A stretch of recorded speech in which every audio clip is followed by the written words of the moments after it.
I had accumulated daily fatigue and was just taking a brief nap when my husband came home and was furious at the sight of me. Just a part-timer and you're napping? Get a hold of yourself.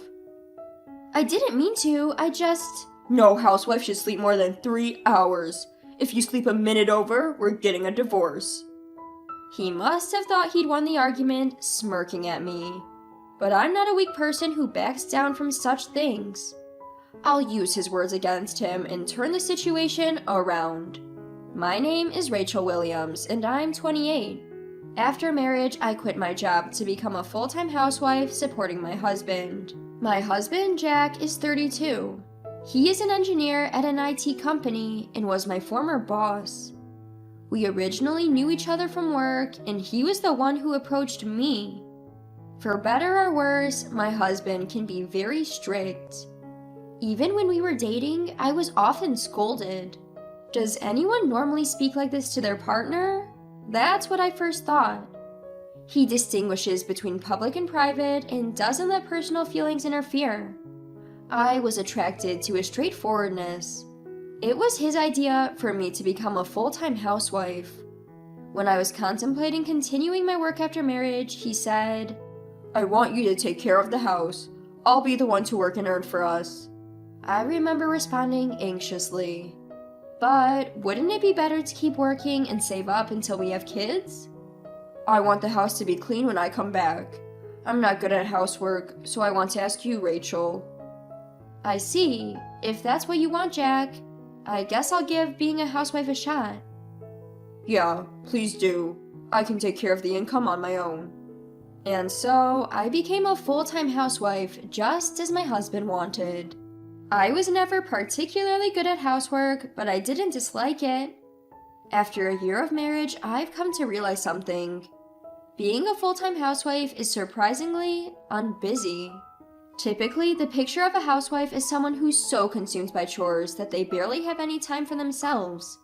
But in reality, I'm done with all my housework by noon. Living in a single-story house might be a factor, as it's not as large as a two-story home, thus less cleaning.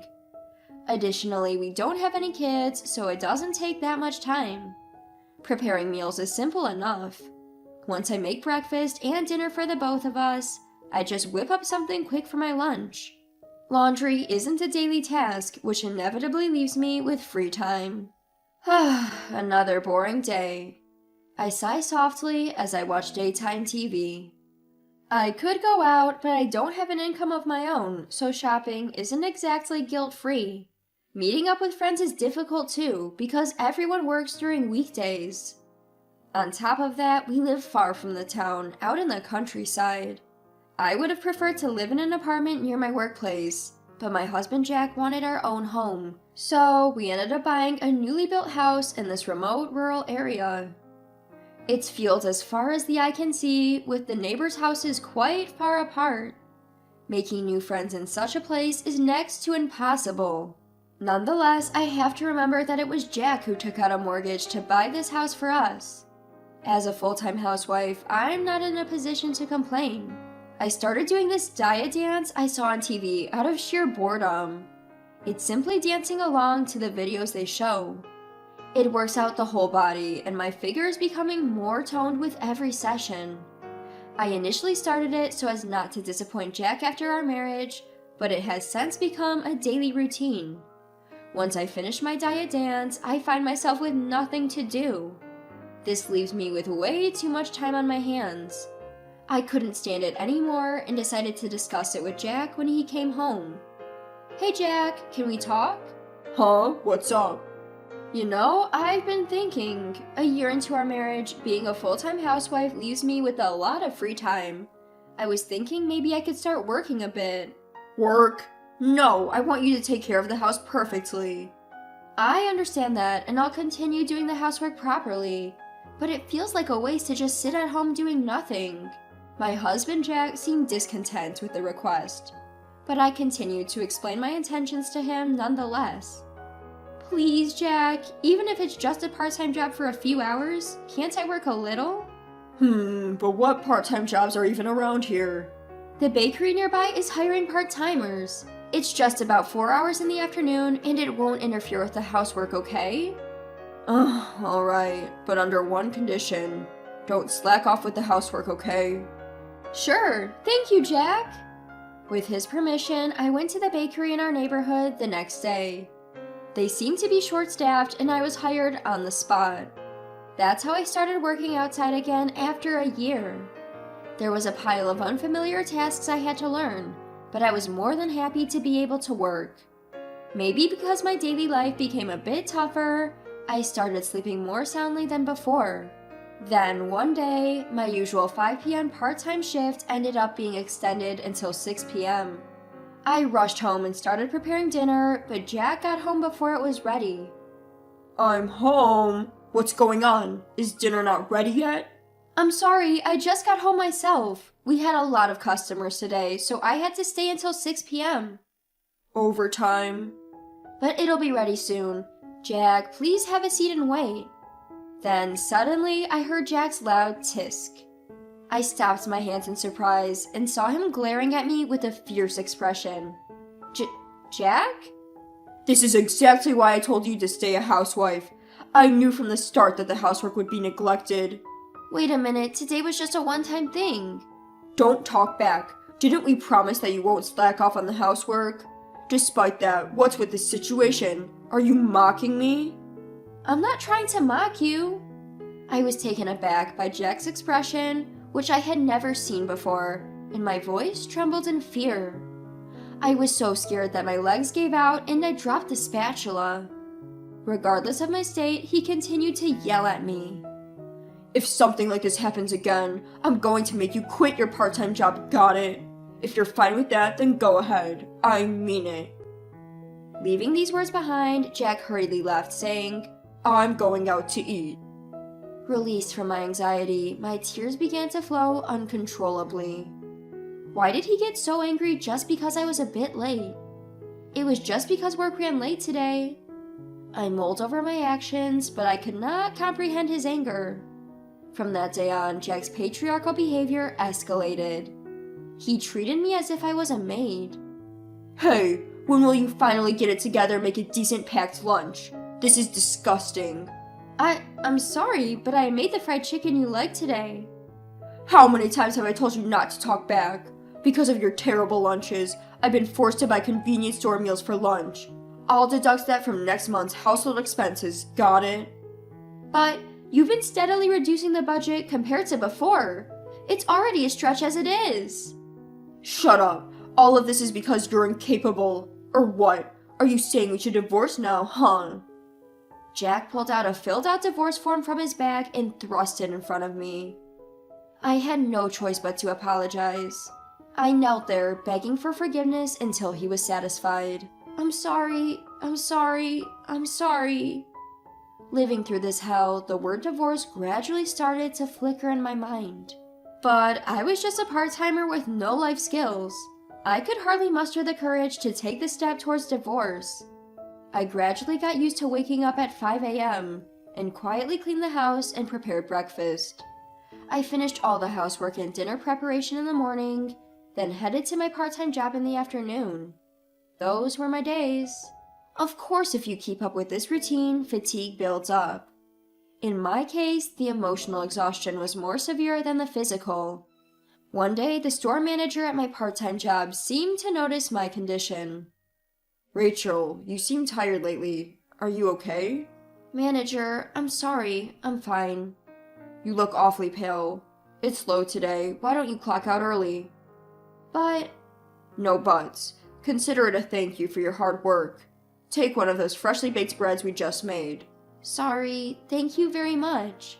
Grateful for the manager's generosity, I decided to leave work early.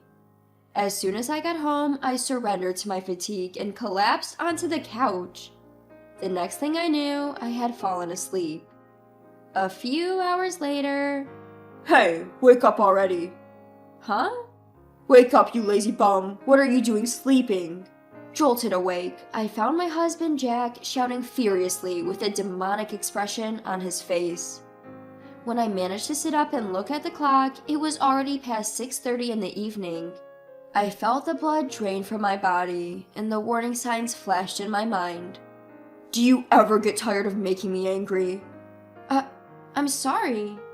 Do you think you can take a nap because you're just a part-time worker? Getting a little too comfortable, aren't we? It's not like I was trying to. Don't talk back to me. No housewife should sleep over 3 hours in the afternoon. As I fell silent, Jack continued to glare down at me with his terrifying expression. Why are you silent? It's your own laziness that's the problem, isn't it? Well... It's a luxury for a housewife to sleep more than 3 hours. If you ever exceed a minute of those 3 hours, I'll divorce you in a heartbeat. Got it? Huh? It's not a huh.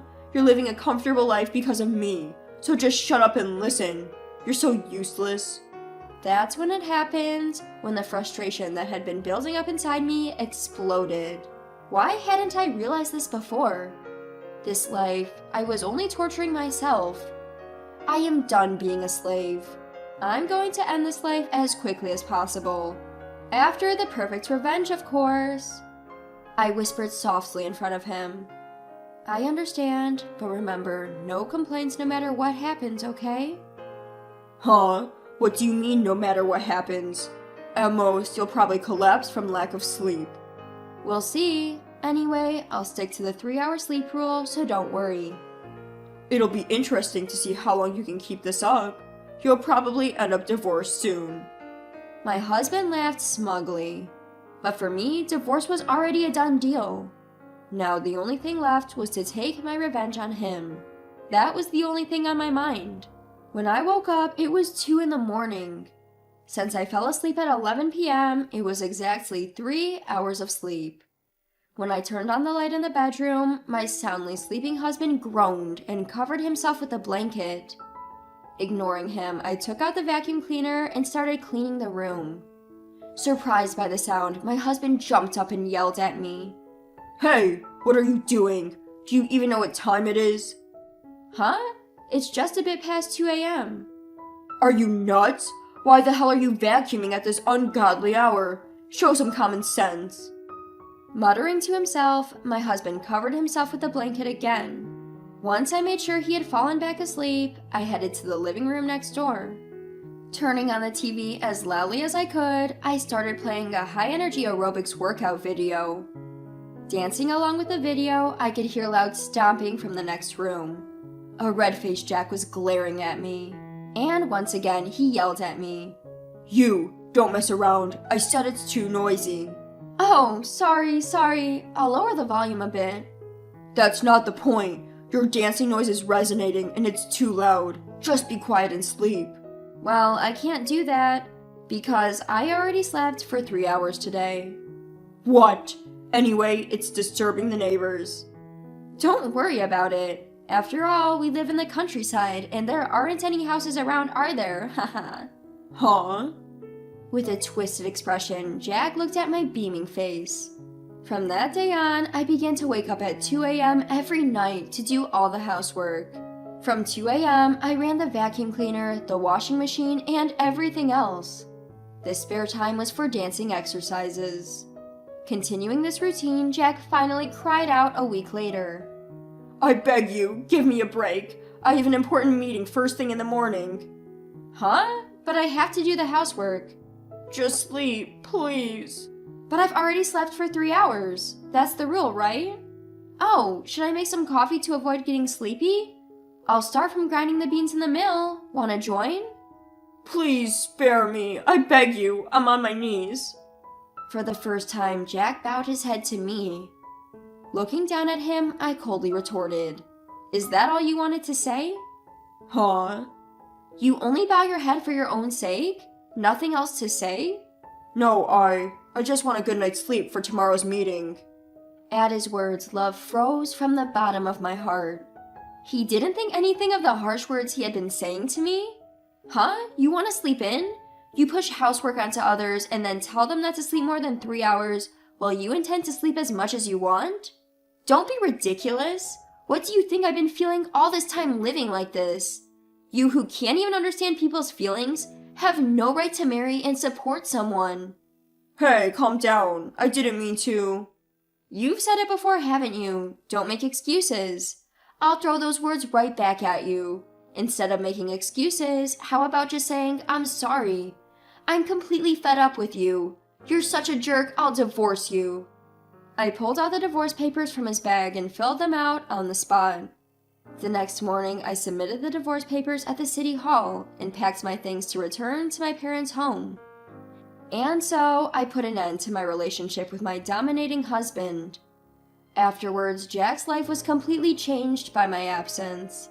The house turned into a mess, and even his suits for work became disheveled.